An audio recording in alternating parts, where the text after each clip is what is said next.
Jean-Wilfried Martin, bonjour, vous êtes le chef de l'opposition de droite à Villeurbanne et vous venez de diffuser un document pour dénoncer la gestion de la politique de Jean-Paul Brett, de la municipalité en place, sous le titre « 17 ans, ça suffit ». Alors, d'abord, j'ai envie de vous demander, ça fait combien de temps que votre camarade Régis Lacoste est conseiller municipal à Villeurbanne et chef des Républicains? Ça fait au moins 17 ans aussi. Est-ce que vous lui dites 17 ans, ça suffit?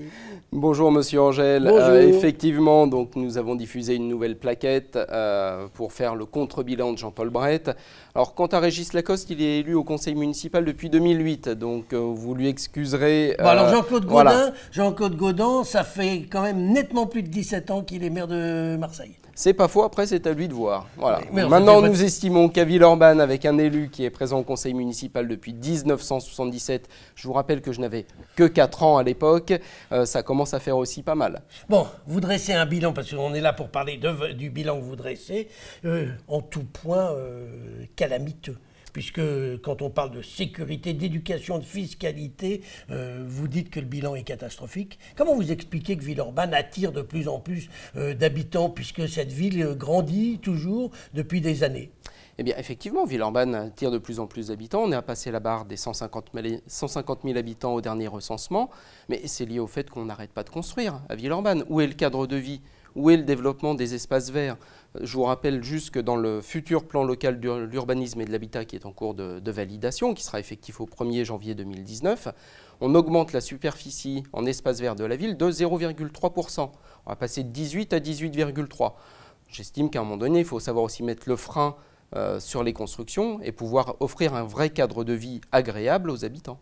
Donc, en ce qui concerne l'environnement, vous dites c'est une catastrophe. La sécurité, vous dites c'est pas bon. La sécurité, on parlait de Marseille tout à l'heure, voilà. C'est moins mauvais que Marseille, qui est dirigé par un de vos amis.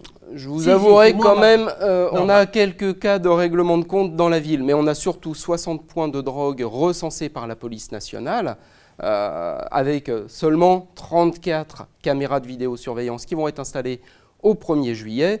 Quant à Marseille, les efforts sont faits par la municipalité pour amener un peu plus de sécurité. Comme quoi, c'est pas efficace. Comme quoi, tout prend du temps, mais il faut aussi une vraie volonté politique. À Villeurbanne, il n'y en a pas. Dites-moi, volonté politique de Villeurbanne, vous dites que la fiscalité est trop haute, mais Villeurbanne, ça vous en parlez pas, présente un taux d'endettement très faible, si ce n'est quasiment nul, ce qui est quand même un très bon point pour la gestion du maire. Oui, mais ça ne l'a pas empêché d'augmenter par 2 fois les impôts, une fois à la métropole de Lyon et une fois cette année à Villeurbanne. Donc, ok, la ville est très peu endettée, mais on n'utilise pas cette possibilité. Par contre, on vient bien prendre l'argent dans la poche des Villeurbanais. J'ai lu votre plaquette à vous lire, on a l'impression que vous regrettez quasiment Charles Hernu, qui était un maire emblématique de la ville de Villeurbanne. Pourtant, je me souviens, vous ne pouvez pas vous en souvenir, vous êtes trop jeune. Votre prédécesseur, Michel Forien, à l'époque, critiquait vertement la politique et la gestion de Charles Hernu. Est-ce que finalement, c'est pas ce petit jeu de la démocratie qui énerve tout le monde, de toujours critiquer celui qui est en place, plutôt que de reconnaître que parfois il fait des choses bien et d'autres mal? Vous parlez de petits jeux de la démocratie. Moi, je dirais clairement, la démocratie, on a le droit de dire que à certains moments, on n'est pas d'accord. Maintenant, moi, je reconnais quand même la vision d'ensemble qu'avait Charles Hernu ou M. Chabroux, qui malheureusement nous a quittés il y a quelques mois.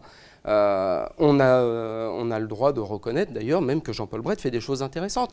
Nous avons voté le forfait post-stationnement à Villeurbanne avec, je ne vais pas dire enthousiasme, on ne va pas aller jusque-là, mais avec pragmatisme, parce que la mesure était équilibrée à la contrario de ce qui se passe à Lyon, et parce qu'il reprenait dans son dossier certaines propositions que nous avions faites au municipal. Comme quoi, le tableau n'est pas complètement noir, mais soyons clairs, il est plutôt du côté du gris foncé. D'accord. Avant de nous quitter, simplement, avant d'attaquer vos adversaires pour espérer gagner la ville, est-ce que vous ne devriez pas d'abord commencer par essayer de faire l'union autour de vous à droite et au centre? Parce que quand on voit que l'ancienne candidate Les Républicains, Emmanuelle Aziza, a quitté votre groupe et que ce n'est pas la bonne entente, on se demande si vous allez pouvoir partir unis aux prochaines municipales. J'ai fait l'union en 2014, je la referai en 2020. Quant à Madame Aziza, aux législatives, elle a fait le choix d'une campagne personnelle. C'est son choix. Je n'ai rien à dire là-dessus. Maintenant, moi, je veux une équipe qui est unie, qui est au travail. C'est le cas. C'est le cas puisque nous avons été un groupe assez important à travailler sur ce document. Ce n'est pas quelque chose qui sort uniquement de ma tête. Et cette équipe est déjà au travail pour les Villeurbanaises et pour les Villeurbanais. Et pour les prochaines municipales, est-ce que vous ferez l'union aussi avec les centristes? Je l'espère. En tout cas, j'ai déjà proposé à mes collègues centristes de venir travailler avec nous. Et ils ont dit? Pas de réponse. Pour l'instant, pas de réponse. Eh bien, c'est un petit peu tôt. On attend que le temps passe et savoir s'ils vous répondent. Jean-Wilfried Martin, je vous remercie. Je vous remercie.